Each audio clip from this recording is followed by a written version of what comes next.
Ah, sí. Aún, sí. A ver ahí. Impecable. Vale. Bueno, pues All set. estamos, yo creo que no hace falta micrófono, o sea que... Bueno, pues primero agradecer a Diego habernos visitado aquí a Criptoplaza. La verdad es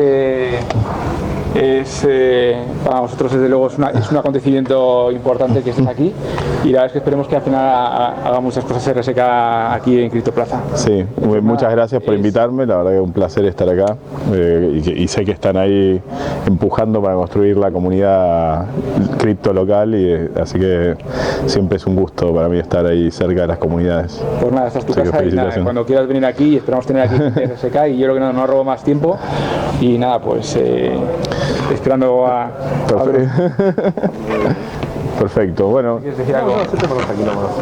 yo diría quizás todos, veo muchos que son como avesados bitcoiners o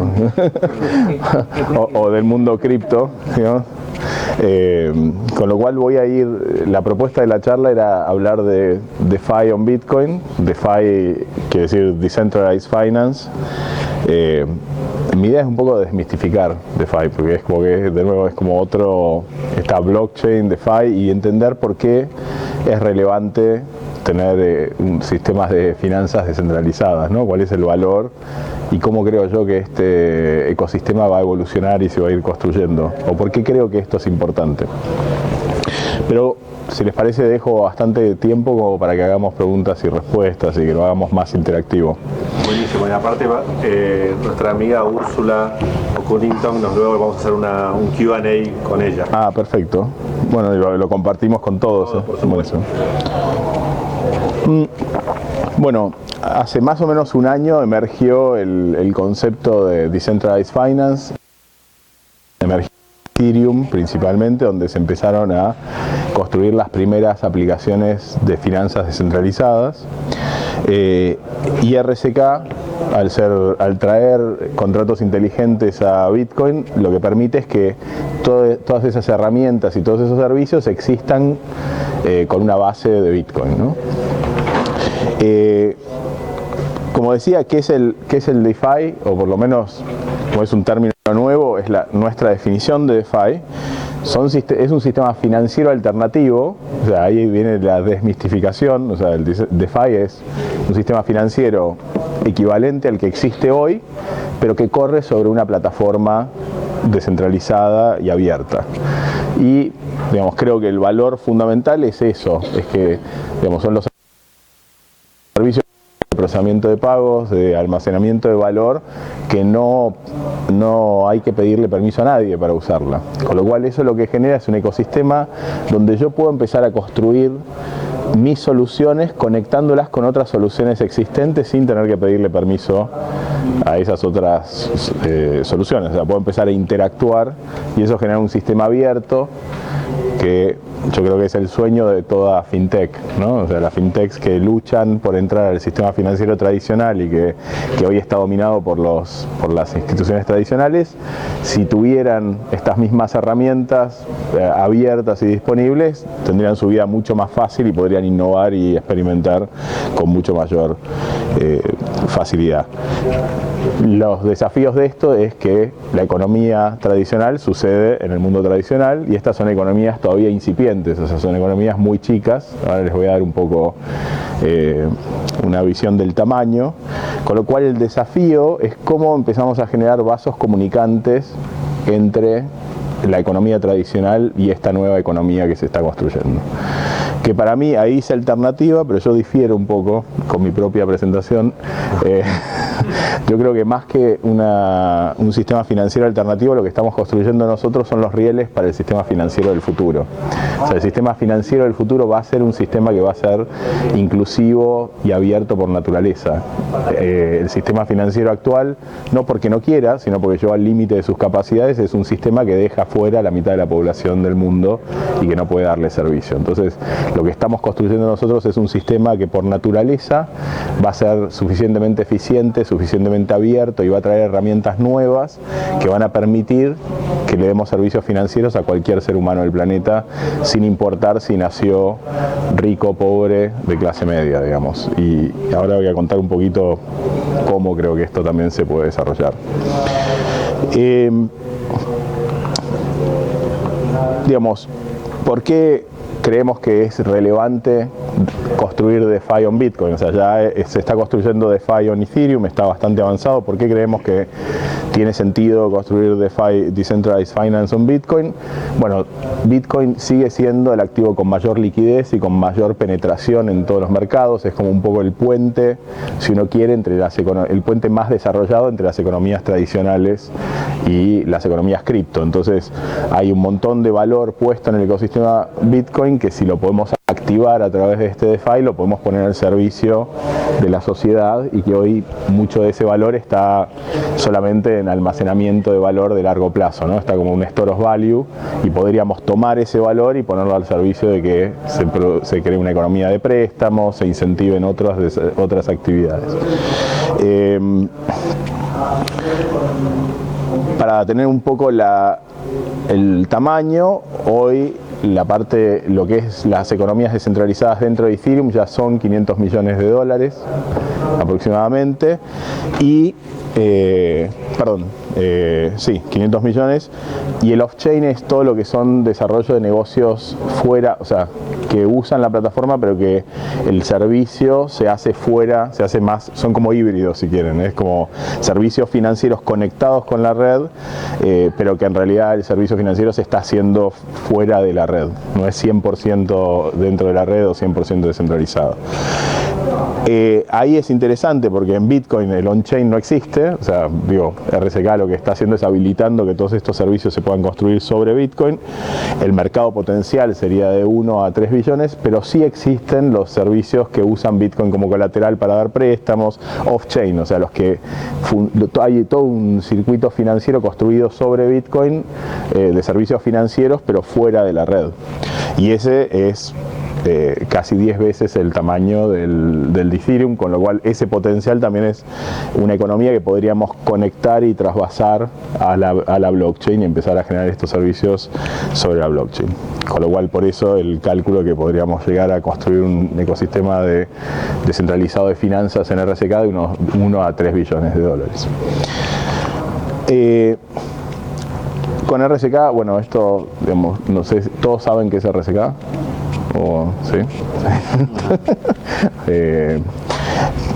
RSK es Smart Contracts para Bitcoin, eso es lo que nosotros hicimos, y ahí tenemos el punto que quiero explicar, es que nosotros cuando diseñamos RSK lo hicimos de una manera en la cual RSK se comporte como una capa o como una parte integral del ecosistema Bitcoin, y por eso decidimos, por un lado, que la seguridad de RSK estaba basada en que los mineros Bitcoin tiempo, lo implementamos con Merge Mining. De hecho, cuando arrancó RSK en enero del 2018 tenía el 5% de la red Bitcoin, y hoy tiene entre el 40 y el 60% de la red Bitcoin, con lo cual se convirtió en la red más segura de contratos inteligentes. Hay un tema en las redes centralizadas, se habla de seguridad económica, que es el costo de disrumpir una red, y en ese sentido Ethereum es equivalente más o menos al 20% de la seguridad económica de Bitcoin, con lo cual hoy RSK, con ese contexto, es la red más segura de contratos inteligentes. Y lo otro que decidimos es que la moneda nativa, y ahí también es importante, ahora les voy a contar un poco cómo veo yo el DeFi desarrollándose, la moneda nativa de RSK es Bitcoin. O sea, cada Smart Bitcoin en RSK está colateralizado con un Bitcoin, con lo cual en cualquier momento yo puedo hacer un intercambio de mis Smart Bitcoins por el Bitcoin original y viceversa. Yo puedo entregar un Bitcoin y obtener seguridad. El protocolo tarda como unos 100 bloques de Bitcoin, que son como unas 15 horas, en trasvasar valor de un lado al otro, pero ahora se están empezando a crear puentes donde eso se hace de manera instantánea. O sea, hay gente que ya está ofreciendo servicios de intercambio, una especie de atomic swap, intercambio instantáneo, donde yo doy mi Bitcoin y en 10 minutos, cuando se hace el settlement de la red, yo ya puedo tener un Smart Bitcoin del otro lado y usarlo dentro del ecosistema de DeFi. bueno, entonces un poco esto que les cuento es importante porque si uno hubiera hecho una segunda capa, Merge Mine, o sea, que tenía una moneda distinta, esa capa se convierte en una amenaza para el ecosistema primario, porque si la capa secundaria empieza a tener mucha actividad económica, empieza a competir por los recursos de seguridad. Entonces, este diseño lo hicimos justamente para tener 100% de alineación con el ecosistema Bitcoin y que el crecimiento de RSK es crecimiento para el ecosistema Bitcoin. Hay alineación total en ese sentido. Bueno, ¿y cuáles son las herramientas, no? Porque, de nuevo, estamos tratando como de desmistificar el Decentralized Finance. Si nos ponemos a pensar cuáles son los bloques que construyen el sistema financiero tradicional. El primero es la moneda, digamos, que era algo que, si quieren, estaba faltando en el mundo cripto hasta hace 2 o 3 años que empezaron los primeros experimentos de stablecoins, que es crear representaciones de las monedas de los países, ¿no? O sea, decir, bueno, ¿cómo tengo un euro digital? ¿Cómo tengo un dólar digital? ¿Cómo tengo la moneda que la gente usa? ¿Y por qué son importantes estas monedas? Porque las criptomonedas, por naturaleza, se define su valor libremente por el mercado y, por lo tanto, tienen mucha volatilidad. Algunas, que están diseñadas con escasez, son un muy buen medio de atesoramiento de largo o mediano plazo. Cuando uno hace desarrollo comercial o hace acuerdos comerciales de mediano y corto plazo, lo que necesita es estabilidad, necesita predictibilidad de corto plazo, aunque a largo plazo no preserve valor. O sea, si yo les dijera que quieren guardar algo para sus nietos, no sé, 25 o 50 años, probablemente no pondrían ni siquiera dólares, porque aún el dólar o el euro pierde un 2-3% anual, con lo cual lo que quedaría en 50 años sería muy poco, o sería mucho menos de lo que dejaron. Ahora, probablemente, si dejaran oro, ese oro, en términos de poder de compra, en 50 años preservaría bastante su valor. Bitcoin está diseñado como un oro digital, pero al faltarnos esa representación de los activos estables de corto plazo de las monedas de los países, lo que no se permitía era la interconexión, el trasvase de valor entre el ecosistema cripto y la economía tradicional. Lo que nos dan los stablecoins es un puente para poder conectar las dos economías, y que cuando alguien se mueve a la economía blockchain o a la economía descentralizada, después se puede quedar ahí. Porque si yo logré meter euros digitales o un dólar digital, una vez que lo tengo en la blockchain, no tengo la necesidad de liquidarlo para salir de la economía tradicional para estar estabilizado. Puedo quedarme dentro de la economía blockchain. Y eso es muy importante, porque con esta visión de que lo que estamos construyendo es la economía financiera, el sistema financiero del futuro, ese sistema financiero hoy es un sistema, hasta ahora, que estaba aislado, era un sistema alternativo, por eso, estaba separado. Al hacer estos puentes, lo que hacemos es conectamos las dos economías y podemos empezar a construir, a trasvasar cada vez más valor de la economía tradicional a estas economías descentralizadas, y en la medida que las economías descentralizadas le aporten más valor a la gente y le den servicios que la gente no puede obtener en las economías tradicionales, esta economía va a crecer lo suficiente para convertirse en la economía principal y no en una economía alternativa. O sea, ser alternativo o principal depende del tamaño que tengas, ¿no? Siempre la historia la escriben los ganadores, así que veremos entonces, stablecoin es fundamental. Hay muchas maneras de hacer un stablecoin. O sea, las primeras que salieron, lo que hacían era colateralizaban, como Tether, colateralizaban con la moneda que estaban representando. Decían, bueno, tengo un dólar digital, guardo un dólar en una cuenta de banco. Esas monedas tienen un límite, porque en el fondo uno está confiando en esa institución que hace la custodia, ¿no? Entonces tenés el riesgo de contraparte. Por eso empezaron a salir otros modelos.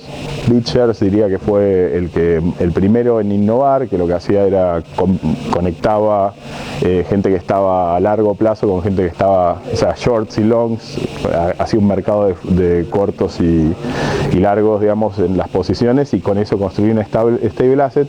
Eso lo que tenía es un problema que depende mucho del mercado. Si no hay una de las dos partes no está activa, se puede manipular el precio del activo y pierde el valor. Y ahí nacieron otros, el DAI, que dijeron no, yo lo que hago es voy a colateralizar, voy a poner respaldo en una criptomoneda, en la criptomoneda nativa de la red, y voy a sobrecolateralizar. Como yo asumo que la moneda nativa de la red es muy volátil, lo que hago es pongo más de respaldo. Si yo creo que históricamente, no sé, perdió el 80% de su valor la criptomoneda en la peor pérdida, lo que hago es pongo 5 veces más para poder emitir, o sea, por cada dólar que emito, pongo $5 en Ether o en el caso nuestro en Smart Bitcoins. Entonces de esa manera la persona que tiene el activo estable sabe que siempre va a tener respaldo. Es un poco volver al estándar de oro con la transparencia del mundo cripto. O sea, uno de los problemas del estándar de oro es que en algún momento la gente empezó a no creerle a Estados Unidos de que tenía los dólares para respaldar el oro. Entonces la gente le empezó a decir, bueno, te doy los dólares, dame el oro, te doy los dólares, dame el oro, hasta que Nixon dijo, no, para así no juego. No, o sea, si tengo que devolver el oro, no vale.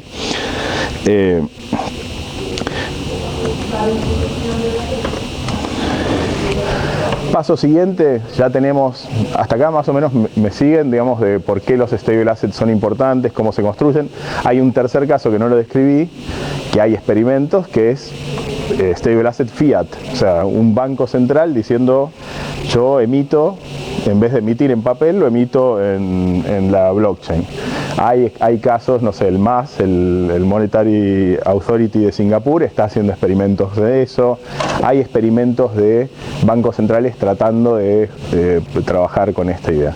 Eso tiene sus desafíos también, porque donde un banco central puede emitir el activo y distribuírselo directamente al ciudadano, empezás a generar un problema en la red de distribución del sistema financiero, que son los bancos comerciales. Entonces, les diría que más que ser un impedimento tecnológico, es un impedimento social o económico el por qué no avanza más rápido la creación de moneda digital por los bancos centrales. O sea, hay un desafío. Bueno, paso siguiente es lo lógico, digamos, una vez que tengo puedo empezar a crear un mercado de préstamos, y en Ethereum está Compound, por ejemplo, ya empieza a haber servicios de préstamos. La otra herramienta básica, que esa ya está bastante desarrollada, pero que ahora también se está empezando, si hablamos de DeFi, digamos, lo que cae en esta categoría en exchanges son decentralized exchanges, porque los otros exchanges son centralizados, no son descentralizados. Pero bueno, también empezamos a ver, digamos, herramientas como Uniswap o como exchanges descentralizados que empiezan a permitir dentro de la red a crear el intercambio de activos y a empezar a generar liquidez dentro de los activos, ¿no? Dar fungibilidad. Y esto también va creciendo mucho más porque en la medida que hay stable assets, lo que empieza a pasar es que empieza a haber mucho volumen dentro de la red, donde gente que tiene Ether y quiere, no sé, viene una bajada fuerte y dice, oye, me voy a refugiar, tiene un activo dentro de la red, no tiene que salir al sistema bancario o liquidar una posición a través de una tercera parte, que eso tenía una fricción mucho más grande. Esto también va en la línea de lo que yo les iba diciendo, que de a poco estas economías se van como bootstrapeando, o sea, se van tomando volumen propio y van creciendo, y esto hay que verlo en perspectiva, hay que ver como un proceso, no es una foto. Quizás hoy son chicos de valor en estas redes, más relevantes se convierte y más fácil es construir servicios, dar liquidez, ¿no? Es muy interesante, y en esta dimensión yo lo que digo es, lo interesante es, imagínense, y ahí en RSK nosotros estamos trabajando en tecnologías de tercer off-chain o de tercer capa, o sea, encima el equivalente a Lightning o Raiden, Lightning en Bitcoin o Raiden en Ethereum, en RSK se llama Lumino, donde el costo de procesamiento de pagos está bajando. En RSK hoy el pago con un stable asset cuesta 3 centavos de dólar cada transacción. Con estas tecnologías de tercer nivel lo podemos bajar a un 20avo de eso. O sea que estamos hablando de costos transaccionales de una fracción de centavo de dólar o de euro. Eso también es muy importante para la inclusión financiera, porque hace que, digamos, con una blockchain uno puede crear cuentas de custodia que tienen costo de mantenimiento cero, o sea, la persona abre su cuenta y después si no la usa no tiene costo, y además le estamos diciendo que cuando la use va a pagar una fracción de centavo. En este sentido, lo que hay en tecnologías off-chain, que es lo que se llama canales de pago, tiene limitaciones, porque básicamente obligan a la precarga, o sea, como funcionan los canales de pago son parecidos a una tarjeta prepaga, ¿no? Donde yo tengo que precargar los fondos antes de poder usarlo, y eso es una fricción para el sistema, o sea, para el usuario muy grande. Se están desarrollando en este momento, que están bastante maduras, una nueva tecnología de pagos off-chain que se llama No-Cast o Commit Chains, y eso va a resolver, para mí ese va a ser, durante el 2020 eso va a entrar en producción, y eso cambia todo lo que es off-chain payments, porque ahí como funciona es, los hubs de pagos corren unos servidores que no tienen custodia de los fondos, son servidores de facilitación, que lo que hacen es consolidan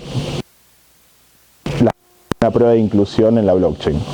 Y esa prueba de inclusión tiene un tamaño fijo, con lo cual lo que quiere decir eso es que yo podría procesar pagos de 100.000 usuarios y el costo para mí como operador de ese es un costo fijo.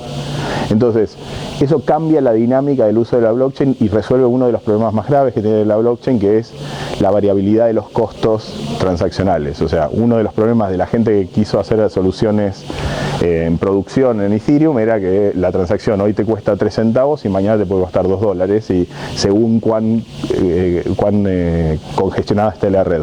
Con esto lo que hacemos es damos predictibilidad, y el costo de uso de la red es un costo fijo. Para darles una idea, por ejemplo, un commit chain que baja las transacciones una vez por hora, o sea que su riesgo de hacking es esa hora, costaría $250 por mes. Si quisiéramos hacer eso cada 30 segundos, que es lo máximo que la red de RSK permite, llegaría a $30.000. Con lo cual yo por $30.000 máximo puedo tener un sistema financiero que prácticamente no tiene límite de usuarios ni de volumen transaccional. Entonces estamos hablando de que eso lo que va a habilitar es que las instituciones financieras puedan tener infraestructura privada para manejar las transacciones, procesar las transacciones de sus usuarios, pero la seguridad de que su ledger va a estar registrado en la infraestructura pública. Entonces, infraestructura pública como servicio para instituciones privadas que construyen servicios financieros. Esto para una fintech es revolucionario, porque vos le decís a una fintech, mira, ahora tenés stable assets, tenés un costo de transacción de menos de 1 centavo y tenés además un costo fijo de operación. Cuando estás arrancando tenés pocos usuarios, tu riesgo no es nada, así que arrancá con $250, arrancá haciendo settlement de tus transacciones cada 1 hora. Cuando empiezas a tener más valor en juego, empiezas a cortar el tiempo de settlement y vas pagando más, pero está creciendo tu negocio. Con lo cual, una fintech va a tener la oportunidad de tener infraestructura de seguridad a la par de un banco multinacional. Bueno, y después están todo el resto de los otros servicios financieros, los derivados, que eso también hay alguna experimentación, seguros, los prediction markets, que son ya más de borde, experiencia, digamos, de que el colectivo trate de hacer apuestas sobre un cierto resultado y usar eso como información para tomar decisiones, y los mercados, ¿no?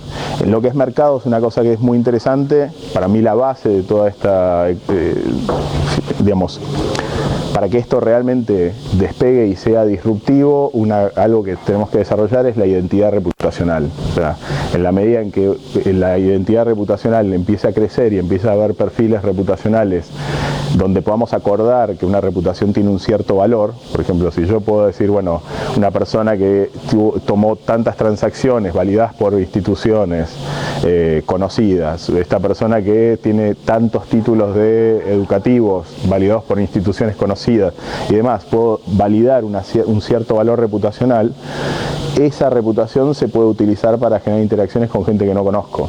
O sea, si yo puedo confiar en las terceras partes, no necesariamente en la persona, puedo empezar a hacer negocios con gente que no conozco basada en su reputación. Entonces, eso habilita que empiece a haber mercados globales, donde un chino le puede prestar a un granjero en Nicaragua basado en estos perfiles reputacionales, y no necesita saber quién es con nombre y apellido, lo único que necesita es saber el perfil reputacional.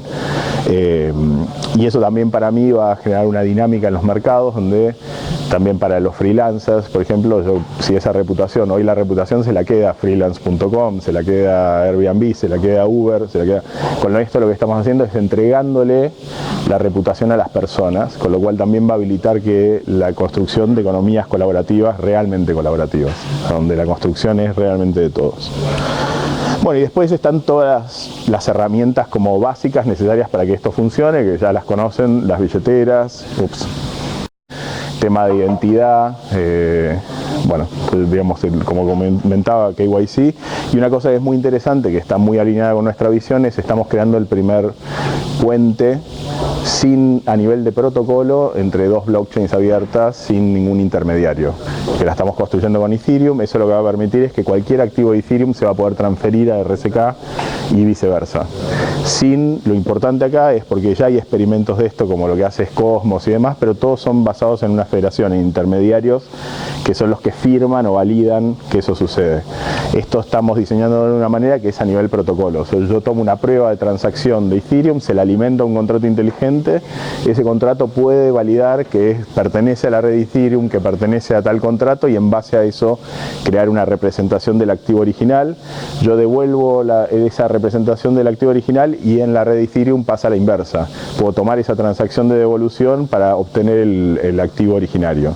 Con lo cual este es va a ser el primer puente de transferencia de valor entre dos blockchains públicas, que es pensar más como protocolo, es decir, bueno, este es CPIP, digamos, cómo transfiero valor, cómo transfiero información, pero a nivel protocolo, no estoy dependiendo de la subjetividad de una organización o de un individuo.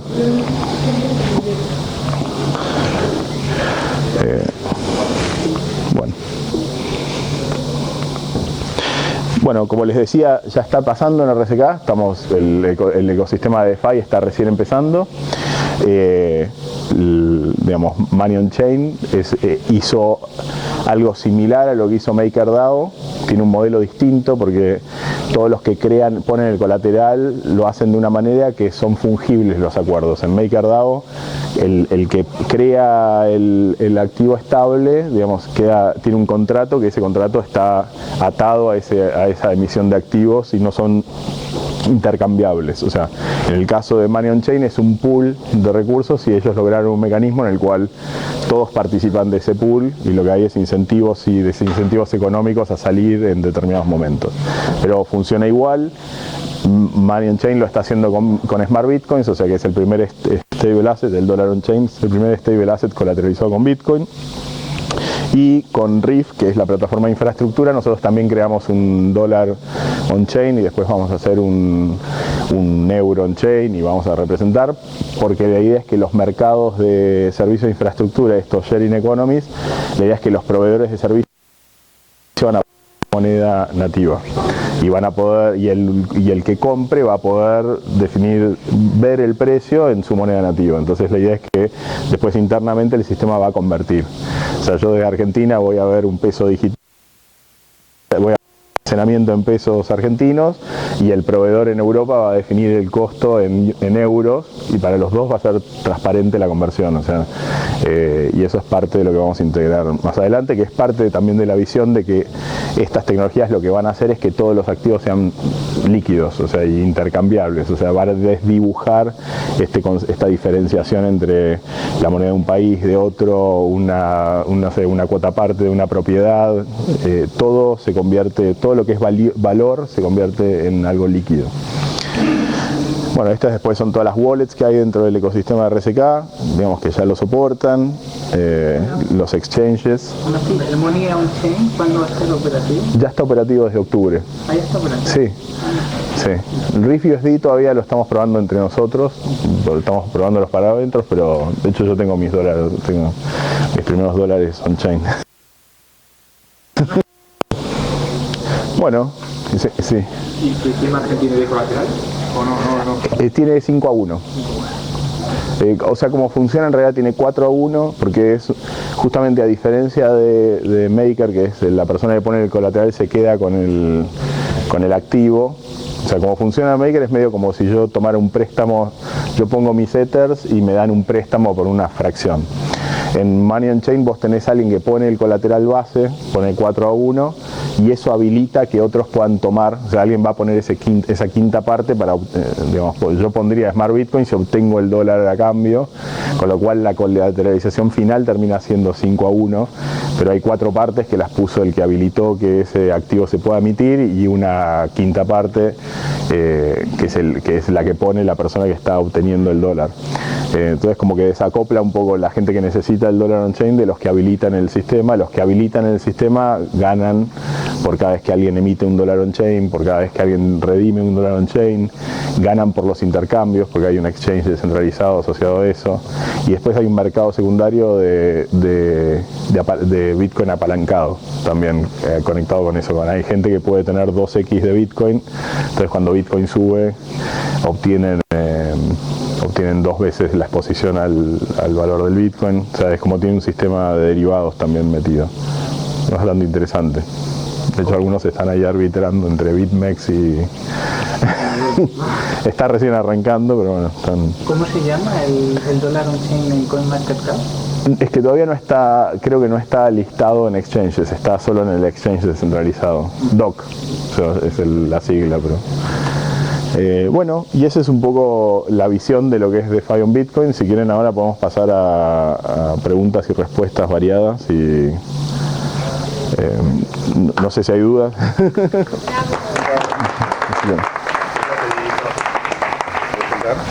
Úrsula. Bueno, a mí me invitaron aquí para que habláramos con Diego también. De algunas caras las conozco. Yo soy periodista. Llevo años indagando, tratando de descubrir, porque todavía no conozco bien el ambiente. Todos los días hay nuevas aplicaciones, nuevas blockchains, y es difícil mantenerse al día con todo lo que está pasando. Sí reconozco que he estado muy metida en el mundo de Ethereum, evidentemente porque trabajo para Consensus a través de una aplicación que es de periodismo. Pero RSK me ha llamado muchísimo la atención, y precisamente por una persona que está por aquí, por un embajador que tenéis, que es Alex, sí, que fue el primero y el más entusiasta de RSK. Y yo quiero preguntarte una cosa como muy humana, y luego evidentemente abrimos el micrófono para que todos participemos, pero yo desde que descubrí esto me ha llamado mucho la atención el sentido comunidad, porque es así como yo llegué a blockchain, por el sentido comunidad, el año 2012. Y con las personas que he conocido, tú por ejemplo como mastermind de blockchain, tú, Joe Lubin, todos, han llegado por un tema de sentido de comunidad. Sí. Entonces me gustaría saber, y esta pregunta se la hice hace un año también a Joe, ¿cuál fue su aha moment con el mundo cripto? Porque todos hemos tenido nuestro aha moment, y por qué nos hemos enganchado a esta tecnología, que la verdad es que llega a ser un tipo de religión y todo, ¿no? Un poco religioso. Pero bueno, sí, bueno, es que yo tuve como dos momentos, igual fueron en un mismo periodo. Digamos, mi primer momento donde me hizo cuestionarme, porque yo tomé contacto con Bitcoin en 2011 y no lo entendí. Digamos, esa es la realidad. Así que digo, es como que, o por lo menos no entendí el potencial disruptivo. O sea, entendí que era dinero, yo vengo del mundo tecnológico, pero no me pareció revolucionario. Y en 2012 tuve una experiencia con un amigo mío que vive en el Silicon Valley, que también está metido en el mundo Bitcoin, que él estaba todo excitado con el tema y me dice: Dieguito, tenés que abrirte una cuenta en blockchain.info, y en esa época en Argentina había controles de capital, así que era prácticamente imposible entrar y sacar dinero, y él me mandó como 5.000 bitcoins, que en esa época eran como $50.000, no era tanto como ahora, pero era mucha plata igual, y yo se los devolví. Y todo eso lo hicimos más o menos en una hora y no le tuvimos que pedir permiso a nadie, y yo dije, así es como debería verse un sistema financiero abierto. O sea, yo fui uno de los pioneros de la web y siempre nosotros soñamos, digamos, en los 90 era como nuestra visión era que la web iba a abrir el mundo, iba, digamos, a desintermediar todo en realidad, porque nuestro sueño iba mucho más allá de la información o la comunicación, y finalmente pasó hasta cierto grado, y yo me di cuenta, dije, Claro, Bitcoin es la herramienta que nos faltaba, conceptualmente, ni siquiera como, porque yo no lo veía tanto desde lo especulativo, sino como tecnología. Dije, esto es lo que nos faltaba para que el sueño ese de transformación social, de apertura, de empoderamiento del individuo pudiera ser. Y ahí es como que después de eso estuve 15 días casi sin dormir, vos hablabas de religión, leyendo sobre esto y leyendo sobre todo la parte monetaria, porque yo vengo del mundo tecnológico, la parte tecnológica que me era más fácil, vengo del trabajo social, del activismo social, con lo cual esa parte como que la tenía, pero no entendía el sistema monetario. Entonces me puse a estudiar historia del dinero, cómo funcionaba el sistema monetario mundial, o sea, no sé, Bretton Woods, toda la historia de cómo... Y después de esos 15 días me encontré con un artículo de Eric Bores, que se llama algo así como el Libertarian View on Bitcoin, que es como de esa época, de principios del 2012. Y ahí me di cuenta que Bitcoin era la solución a algo que yo venía buscando hace mucho tiempo, que era poder manejar las relaciones de poder de manera líquida. O sea, para mí el problema no es la concentración del poder, sino que cuando una persona que recibió el poder por el poder, te lo delegan, alguien te da el poder.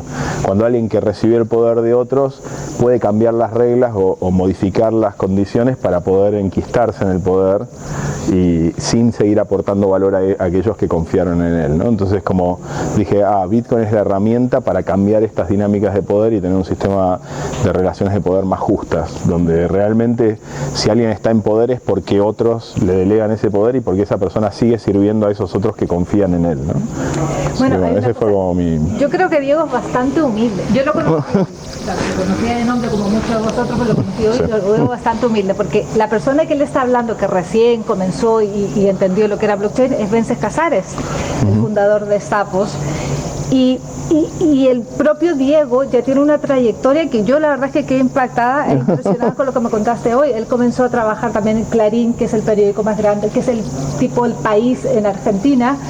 Trabajaba en la creación digital en aquella época, que ya es bastante, y luego también creó Patagon, fue uno de los cofundadores de Patagon. No sé si alguno de vosotros recordáis lo que es Patagon, fue una de las primeras realmente fintech en España, que fue adquirida por el Banco Santander. Entonces sí que tiene una trayectoria bastante robusta y RSK y OLAF no es casual, o sea, es una trayectoria, es una senda. Y en esta senda yo veo que tú tienes bastantes proyectos. Uno de los que me ha llamado la atención también es Taringa. ¿Y por qué me llama mucho la atención Taringa? Porque estamos hablando en un mundo social, de redes sociales. Y ya sabemos el poder de las redes sociales en nuestras vidas. Sé que es un comenzar, lo acabáis de adquirir ahora en el mes de septiembre, y Taringa tiene una red de usuarios de 30 millones de personas, 30. A mí también me llamó muchísimo la atención el número. Y en Europa, evidentemente que España es el principal país. ¿Y por qué me llamó la atención?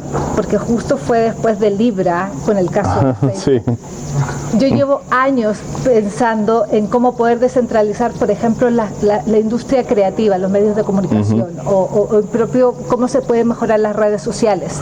Y tú tienes ahora mismo en tus manos una herramienta espectacular. ¿Cuál es tu proyección con Taringa? Bueno, la razón por la cual adquirimos Taringa, IOV Labs adquirió Taringa, es justamente esa, porque lo que queríamos era tener control de una comunidad que ya es una comunidad activa, que tiene, de los 30 millones debe haber 12 millones activos por mes, digamos, entonces de diferentes maneras, ¿no? Diferentes tipos de interacción, y lo que dijimos, necesitamos ese campo fértil para demostrar nuestra visión de cómo las economías colaborativas van a transformar. O sea, si nosotros pensamos en las redes sociales son una construcción de valor colectivo, o sea, hay todos los que contribuyen contenidos y demás están haciendo que esa red social valga lo que vale y que se pueda monetizar. Ahora, lo que no pasa es que se comparta ese valor generado de manera colaborativa. Entonces, nuestro primer objetivo es justamente darle una billetera cripto a cada uno de los usuarios de Taringa para después empezar a hacer una primera versión de una economía realmente colaborativa, donde toda la ganancia que se genere en la plataforma se va a compartir con aquellos que generan el valor. Entonces, lo que queremos es hacer una demostración de este concepto de las economías colaborativas en gran gran escala. Y también romper esto de que el ecosistema cripto hasta ahora se ha servido a sí mismo y empezar a poner estas tecnologías al servicio de la gente común o de a pie. Bueno, digamos, se ha ¿no? servido a sí mismo porque es muy difícil, ¿no? Sí, Todo sí, el mundo sí. tiene una billetera virtual o en el móvil, y eso es lo que tú tienes ahora mismo, una herramienta Exactamente. que puedes romper esto, sobre todo en América Latina, y con todo lo que está ocurriendo ahora mismo en América Latina y todas estas crisis, que son crisis producto de un cambio de paradigma. Sí, de un cambio de paradigma, y además justo que esa crisis tiene que ver con lo que yo mencionaba antes. O sea, ¿qué pasa en Chile? Que la población no se siente representada por el presidente, y el presidente está enquistado en el poder a pesar de que la población le está diciendo no te queremos más. O sea, no queremos que no nos estás representando, no nos estás protegiendo, y él a pesar de eso persevera cuando cualquier presidente o cualquier persona de bien lo que haría es cuando tu población de manera masiva te dice que es irte. Eso sería lo lógico, digamos, en una situación donde la persona que está en poder le están diciendo no me está sirviendo. Entonces, justamente esto es lo que estábamos diciendo, estas herramientas digamos distribuidas, porque lo que estamos haciendo es distribuyendo el acceso a estas tecnologías en millones de personas, y después empezando a crear las bases para economías colaborativas que empiezan con esto, pero que para nosotros no terminan acá. Lo que nosotros queremos a futuro es que la gente construya sus propias economías colaborativas, que haya ahí adentro un mercado libre o un eBay donde la gente puede intercambiar valor, donde empiezan a construir reputación en todas esas interacciones, y la diferencia fundamental es que la reputación queda en manos de las personas. O sea, Taringa no se queda, no es el gatekeeper, no es el guardián de la reputación, el dueño de esto, sino que lo que hace es comparte esa información reputacional con el usuario que la genera, con lo cual ese usuario, con su reputación que creó participando de la economía colaborativa de contenidos, puede ir y participar justamente en un marketplace y ofrecer productos y servicios. Con la reputación que ganó adicional en ese marketplace,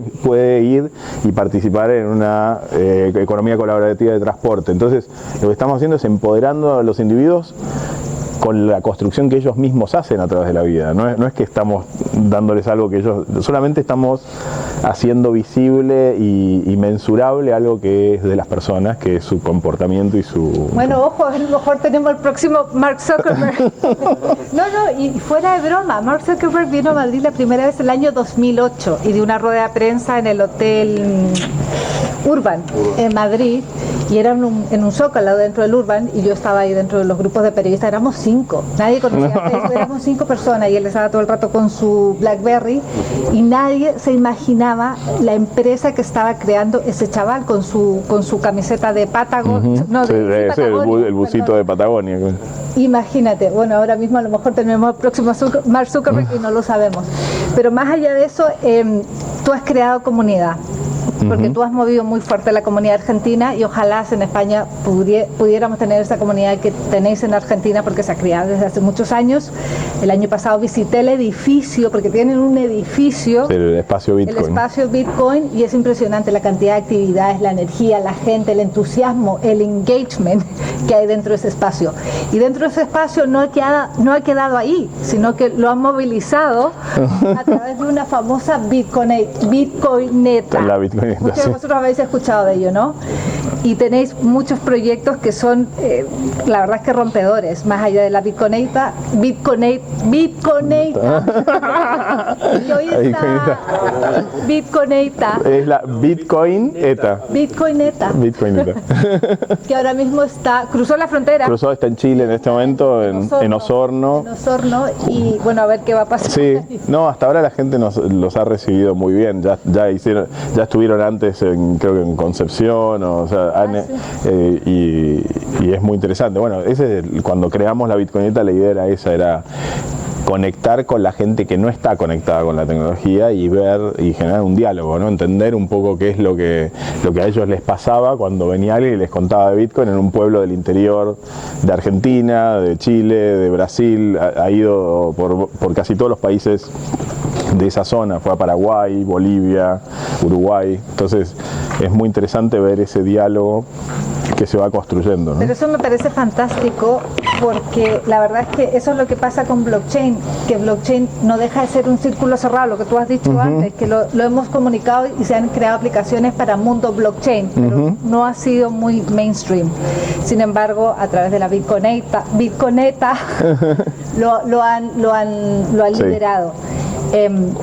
¿Para cuándo tú podrías tener una Bitconeta aquí en España? En España, y estamos ahí. La España rural, la España vacía. Hay varios interesados ahí, así que nosotros ponemos a disposición, como todo lo que hacemos, lo que buscamos es que los proyectos sean autosustentables, pero si hay alguien que quiere tomar la posta de manejarla, creo que Alex ahí me parece que está se ríe sin dar nombres.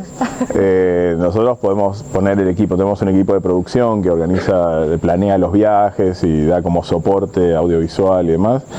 Felices de poner esa misma infraestructura y ya está el servicio de una Bitcoineta por acá. Así que bueno, encantados de ayudar con eso. Sería fantástico. Sí. ¿Alguien tiene alguna pregunta? Porque la verdad es que yo conocí hoy a Diego y me parece fascinante. Tiene una trayectoria conocía en profundidad y me ha llamado muchísimo la atención, y me imagino que alguno de vosotros también queréis hacerle preguntas, ya que lo tenemos aquí en Madrid, porque no está aquí todos los días. Viene muy poco por Madrid, por cierto. Bueno, lo que pasa es que viajo por todo el mundo y es como que nunca estoy mucho en ningún lado, ni siquiera en mi casa. Ni siquiera en mi casa. Sí, ahora con Pablo, que Pablo es la punta de lanza ahí para armar el ecosistema en Europa, y teníamos ya un equipo técnico en Barcelona, así que va empezando a tomar forma la cosa. Pues ¿alguno de vosotros tenéis preguntas también? Sí, yo quería comentar la solución ahí que proponéis para el tema del control por el usuario de la reputación, de la identidad. Si eso va a acabar adquiriendo un valor. Sí. La reputación, entonces va a ser un objeto de intento de robo. Si queremos que sea descentralizada, tiene que ser el usuario que tenga el control. Con lo cual nos vamos a enfrentar al problema de que muchas personas no tecnológicas van a tener que custodiar que lo pierda.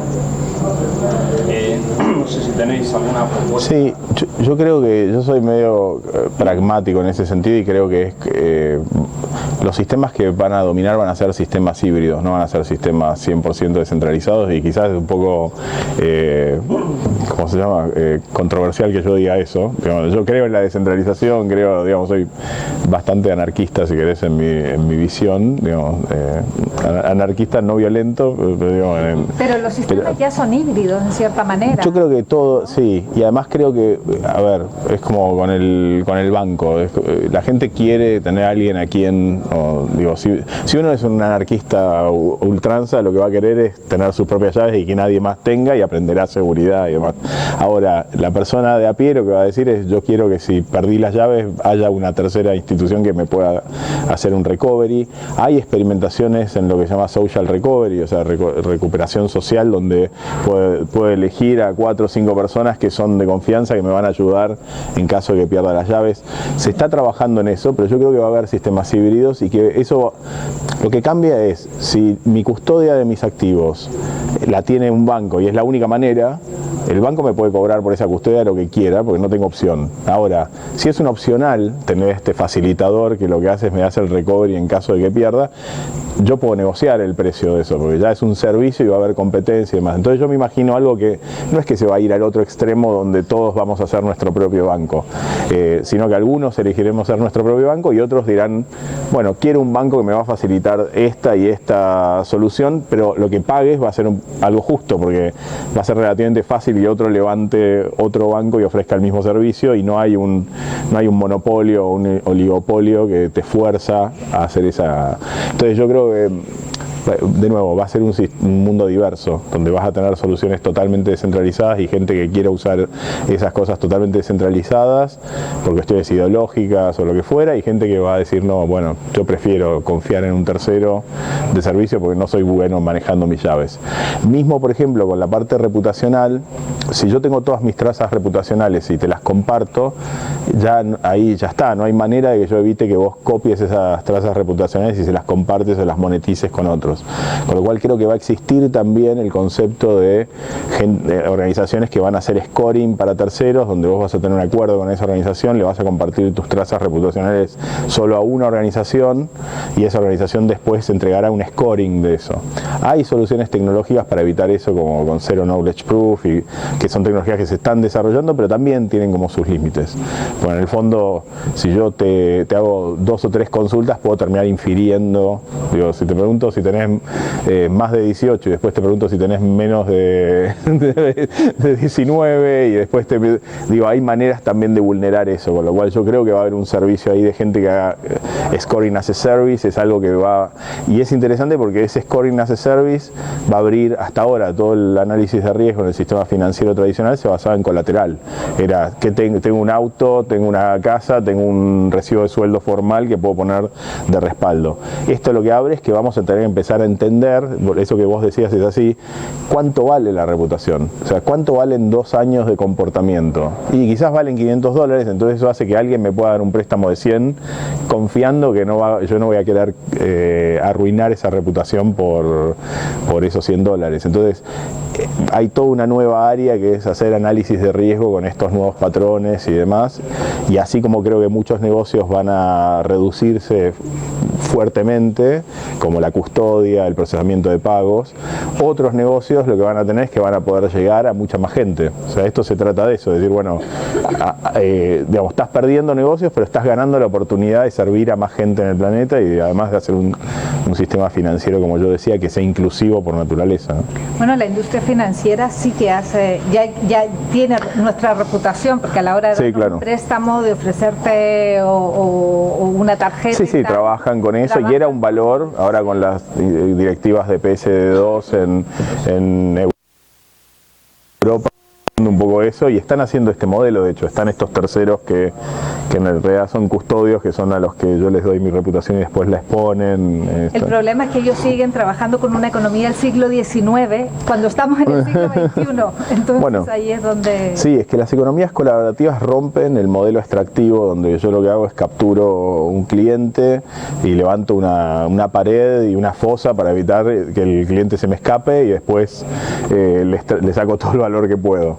Las economías colaborativas tienen una dinámica distinta. Yo estoy siempre pensando cómo aportar más valor, cómo estar más cerca de mi cliente, y hasta incluso creo que hoy o ayer creo que surgía, van a empezar a aparecer modelos donde competidores van a estar participando de una misma economía y compartiendo ganancias sobre una economía aún en la competencia.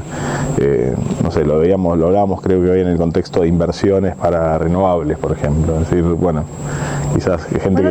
Las grandes empresas ya están trabajando colaborativamente. De hecho, la tarjeta que sacó Apple la saca con Goldman Sachs. O sea, trabaja, y de hecho es una tarjeta emitida por Mastercard. Sí. O sea, de una gran tecnológica trabaja... Y hoy lo hacen, pero tiene un costo muy grande, porque construir la confianza entre estas instituciones que compiten o que en algunas... es difícil. Lo que hace esta tecnología justamente da un espacio común que es neutral, que no le pertenece a ninguno, con lo cual colaborar en ese contexto es mucho más, económicamente es mucho más viable, ¿no? Porque yo no tengo que confiar en el sistema de Mastercard para saber que no me está mintiendo en el volumen transaccional, o sea, yo puedo ver, digamos, que el otro está actuando según lo que acordamos, ¿no?